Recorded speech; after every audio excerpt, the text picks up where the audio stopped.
俺の名はドン・キホーテ・ド・フラミンゴ。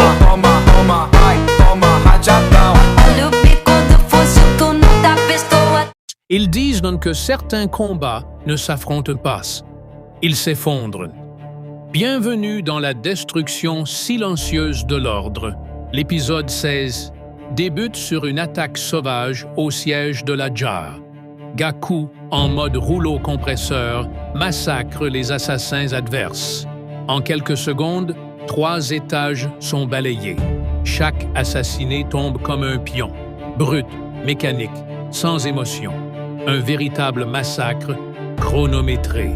Puis apparaît Takamura, l'ancien fantôme mythique de l'Order. Il surgit tel un ouragan silencieux. Un vieillard frêle en apparence, mais chaque rayon de sa lame semble découper l'air même. Gaku, malgré son style casuel et son attitude détachée, se jette dans la mêlée contre un adversaire loin au-dessus de sa liga. Il frappe, encaisse et même blessé, continue.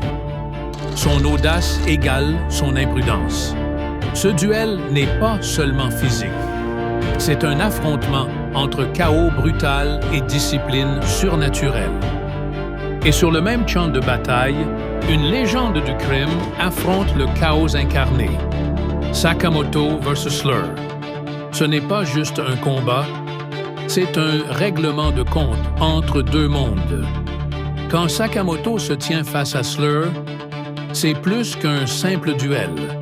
C'est un choc d'idéologie.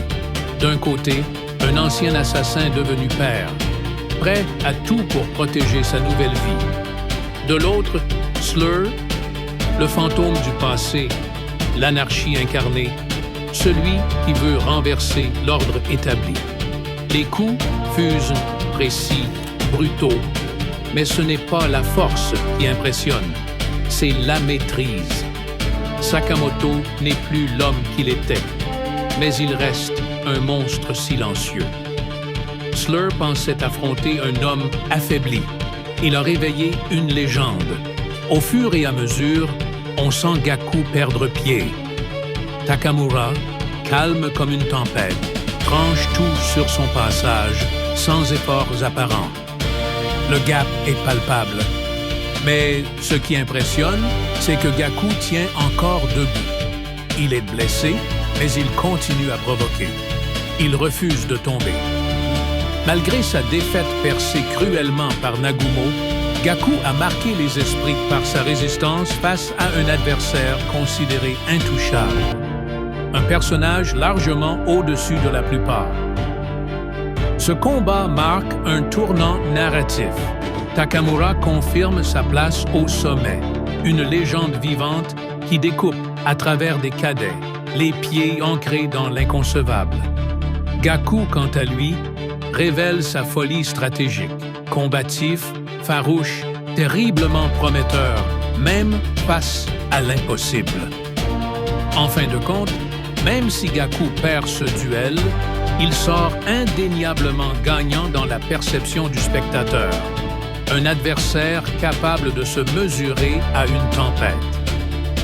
Ce n'est pas la puissance qui crée la légende, c'est la personne qui tient quand tout devrait s'écrouler.